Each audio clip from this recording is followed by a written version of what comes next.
Ni kwenye hili jumba la thamani ambapo tunamuona huyu mwanadada anaitwa Uju kabeba mtoto, lakini pia aliongozana na mama yake mkwe. Hasa huyu Uju alifanikiwa kuzaa watoto watatu, huyu wa kike ambaye anaitwa Simi na hawa wawili mapacha. Leo ilikuwa ni furaha sana kwa sababu mama yake mkwe ambaye ni bibi wa watoto wake amekuja kuwatembelea pale nyumbani. Basi wakawa wanapiga stori nyingi mno. Mida ya baadaye baba mwenye nyumba ndo anaingia sasa, anatoka kazini, akakaribishwa na kumbato zito na mke wake. Sasa huyu jamaa anaitwa Debo na huyu ndo alikuwa mtoto pekee wa hubi mkubwa alokuja hapa. Ndugu zake wote walishafarikigi kitambo huko, hivyo kabaki yeye tu na mama yake. Basi baada ya kusalimiana na mama, mkeo akamsindikiza chumbani akapumzike. Walivyofika wakawa wanapiga stori kadha wa kadha, si unajua tena umbea wapenda nao. Uju akasema, umemwona bi mkubwa alivyopungua sasa hivi hadi raha? Shikaji akasema ndio, itakuwa tu anafanya diet. Hasa ile anasogea ili apumzishe fuvu, simu inaita. Anayepiga anaitwa Jasmine. Baada ya kufikiria kwa sekunde kadhaa ikabidi aifuate, na hata alivyoifuata hakuipokea, aliikata na kuitupa pembeni. Mkewe akamaindi akamuuliza, kwa nini hujapokea hiyo simu? Debo akasema, sasa hivi ushakuwa ni usiku na sijui hata kwa nini ananipigia. Mkewe akawa hajapenda ile, alifoka vibaya mno kisha akatoka mule chumbani.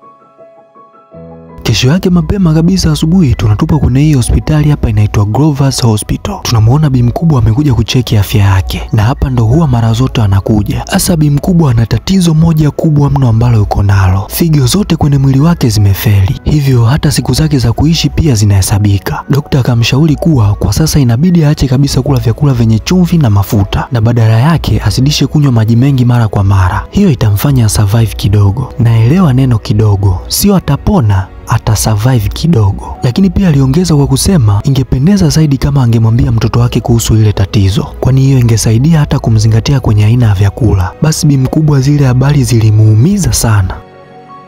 Basi bana alivyorudi mida ya usiku akawa anapiga stori na mjukuu wake Simi. Kisimi kilikuwa kina akili sana. Basi bi mkubwa akawa anakisomea hadithi na nini. Baada ya kuhakikisha kalala, akaja kumsaidia mkwe wake kumbembeleza na huyu mjukuu wake mwingine. Mama alikuwa anasambaza upendo tu.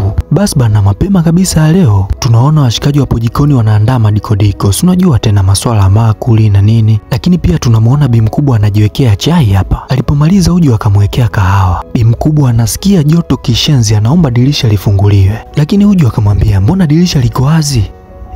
Basi ikabidi tu atoke. Ili anafika sebleni anasikia kizunguzungu, wahindi sio wahindi, yani mikorogo tu kichwani. Ghafla akaanguka chini.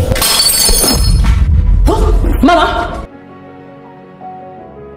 Hali ya bi mkubwa bado haikuwa nzuri, hivyo akambeba na kumwaisha hospitali. Muda huo Debo ndo anaingia baada ya kupewa taarifa. Anauliza vipi? Bibi anamwambia mimi mwenyewe sielewi, tulikuwa jikoni akatoka akaanguka ghafla. Daktari ndo anagundua sasa ina maana mama hakuambia. Ikabidi awaite ndani. Kisha akawaambia kila kitu kinachoendelea, kwamba bi mkubwa figo zake zote zimefeli. Hivyo njia pekee ya kumsaidia apatikane ndugu wa karibu ambaye atamtolea figo moja, au kama itashindikana wapo watu ambao wapo tayari kutoa, ila itawakarimu kutoa mamilioni ya pesa. Kibaya zaidi, huo mchakato inabidi ufanyike haraka kwa sababu siku zake za kuishi zinahesabika kama hatapata hiyo figo moja. Debo akawa analalamika kwamba kwa nini mama yake hakumwambia kipindi chote iko, amemficha hadi mambo amekuja kufikia hapa alipofika.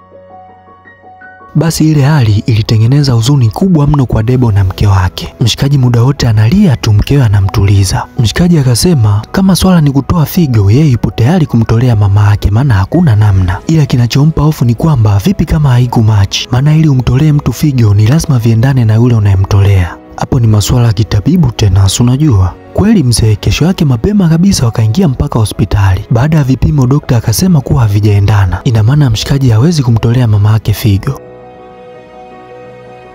Yale majibu yalimchanganya sana Debo, maana hakuwa na hayo mamilioni ya kumlipa mtu mwingine aje atoe hiyo figo, wala mtu wa karibu kusema angeweza kujitolea.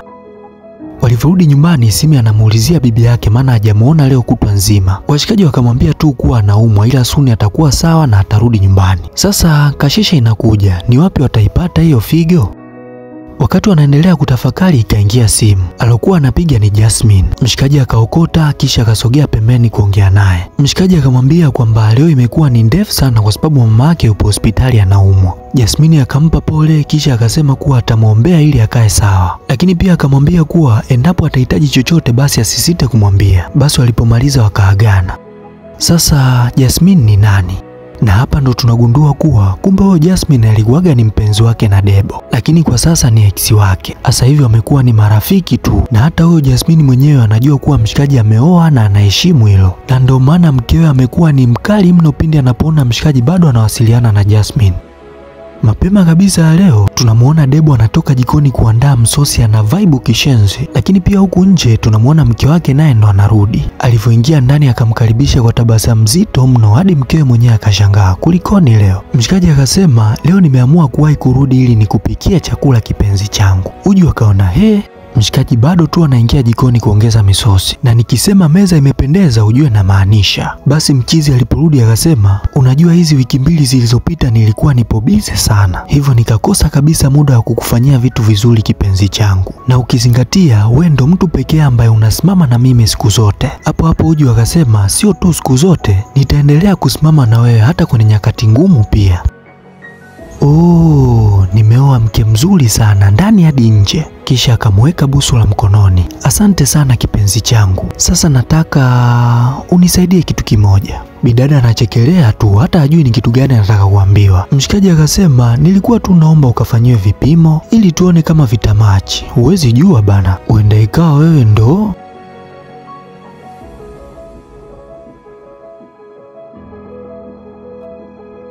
unataka mimi ndo nifanyiwe vipimo. Very simple, hata sio ishu kubwa. Ile ilimgusa kunako bibie Uju. Akamuuliza tena, na ikitokea nimepima alafu vikamachi ndo inakuaje? Mshikaji akasema, utamtolea mama figo.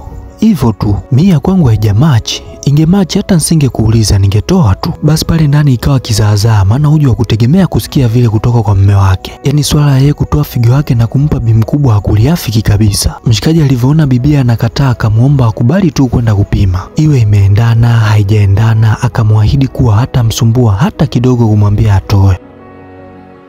Basi bana bibi baada ya kusikia hivyo akakubali. Debo kuona vile sherehe tu. Kweli mzee, kesho yake washikaji wakaingia mpaka hospitali. Na baada ya vipimo daktari akasema kuwa figo ya Uju imemachi, yani imeendana, hivyo wanaweza wakaanza tu mchakato. Uju kusikia vile akaamka akajichenga.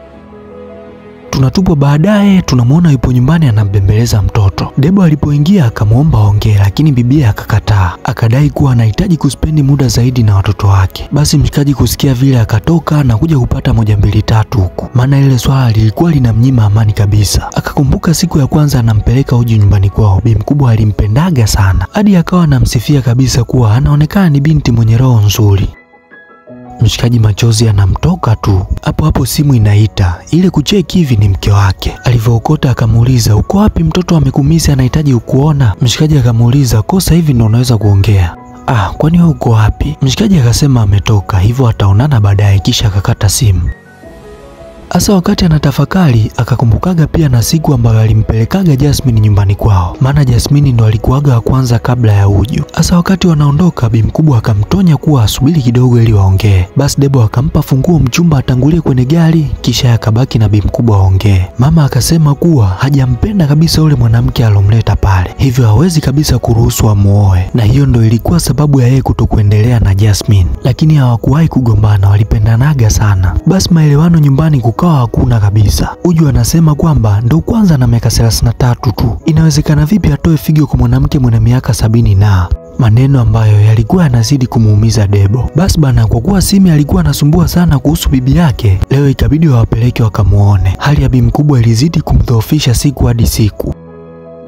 Lakini wakirudi nyumbani bado moto uliendelea kuwaka. Sasa Uju ana huyu dada yake hapa anaitwa Chioma, na wenyewe kwenye familia yao wamebaki wawili tu. Wazazi wao walishafariki kipindi cha nyuma huko. Basi na yeye akawa anamshinikiza kuwa asikubali kabisa swala yeye kutoa figo. Uju akawa anaongea kwa uchungu mno, maana yeye mwenyewe hataki kutoa figo yake. Lakini kwa upande wa mshikaji, yeye akawa anaspendi muda mwingi sana kukaa hospitali na mama yake, maana hakuwa tena na namna, hadi bi mkubwa mwenyewe akawa anamuonea huruma. Lakini licha ya yale yote bado bi mkubwa hakuacha kumsihi kuwa hata ikitokea amekufa asije akaacha kumpenda mke wake pamoja na kuijali familia yake. Debo akamwambia, usiseme hivyo mama, kila kitu kitakuwa sawa tu.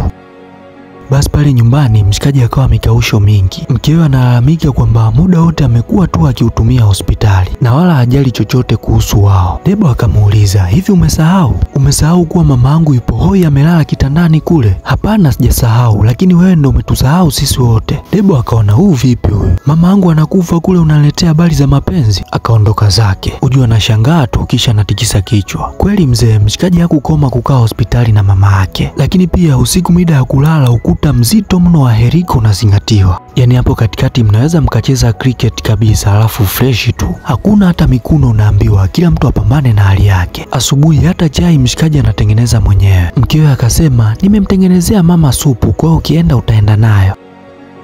Anachokihitaji mama sio supu, anachohitaji ni figo. Basi bana, mida baadaye tunakutana na hili semitera hapa linaingia haya maeneo. Mwendo fulani hivi wa kunyata kama aendagi chooni. Mdogo hadi akafika kwa huyu mshikaji. Sorry, kumbe bana alikuwa ni Jasmine. Debo alimuomba wakutane hapa wazungumze. Mshikaji akamuelezea kila kitu kinachomsibu mamake kwa sasa, na akamueleza kuwa mke wake ndo mtu pekee ambaye angeweza kumsaidia kwa sasa, lakini amekataa. Jasmine akashangaa kwa nini anakosa huruma kiasi hiko. Baada ya dakika kadhaa za kutafakari, Jasmine akasema kuwa yeye yupo tayari kumtolea mama yake figo. Hadi mchizi akastuka, banae.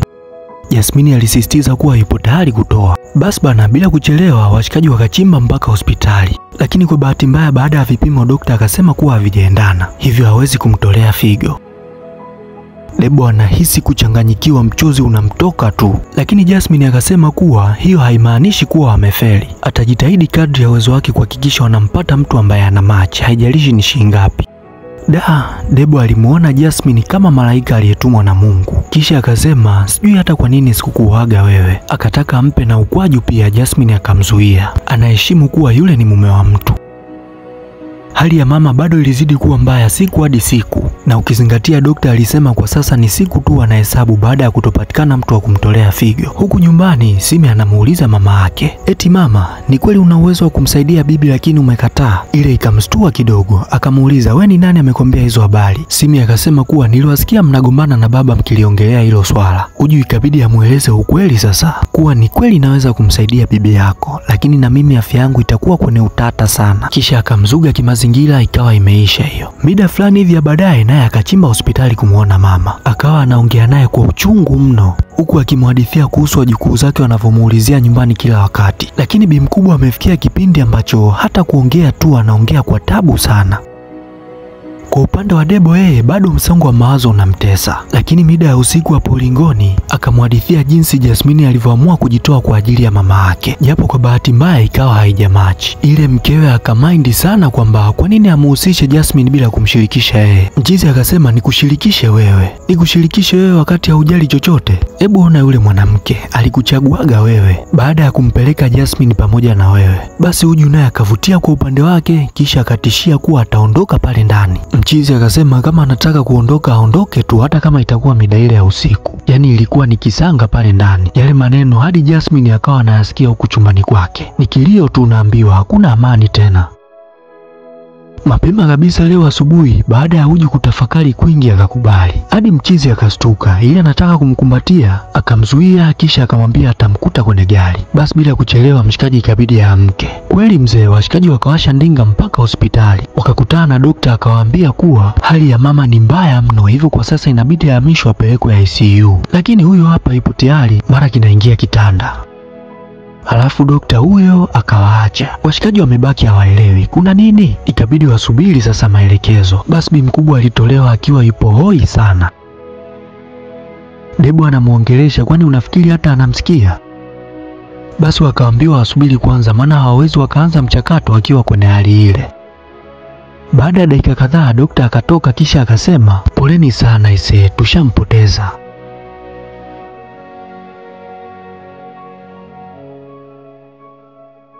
Zilikuwa ni taarifa nzito mno kuzipokea. Debo alilia sana.